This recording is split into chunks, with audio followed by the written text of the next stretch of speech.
Cool. Okay, so I know some of you guys are still working on re-uploading your .zip files, but what I'm going to do right now is go through how to zip folders.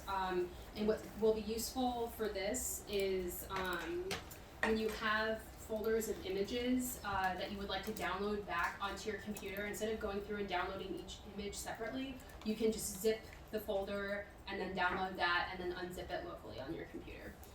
So to do this, we're going to use the zipfile.sh function. And so it's really similar to how it's effectively just doing the opposite of the unzip file. So we can say bash, which again is telling the computer, I want to run this bash script function. We're going to type zipfile.sh. And then just for this example, I'm going to zip my 2D models file. So I'm going to say, I want to zip this, or sorry, it's not a file, this folder, 2D models, and the zip file name I want for it is, let's say, 2D images, 2D image.zip. So just to so again, computer, run this function, this is the function name, and then these two are inputs to this zip file function. The first is the folder that I want to zip, and then the second is the name of the zip file that's going to be produced. So I hit enter, and there's just going to be a ton of output to the terminal screen. And so it's going through and telling me these are all of the images that it compressed. So there's the 2D models.zip file that's been created. And so ideally what I would go back and do is I would hit the back. But okay, so now it exists.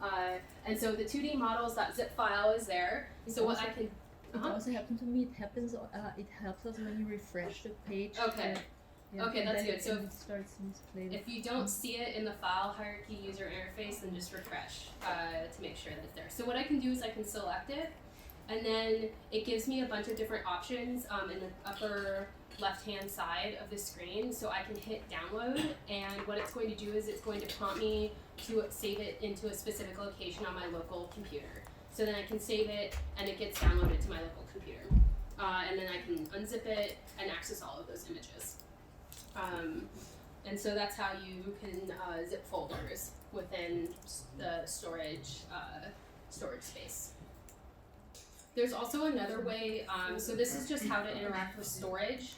You can also, there's another way to get data off of Paperspace from the artifacts folder, and we will be going over that later after we run an experiment, because in order to access artifacts, you have to have an experiment that's associated with artifacts, but just that's something to look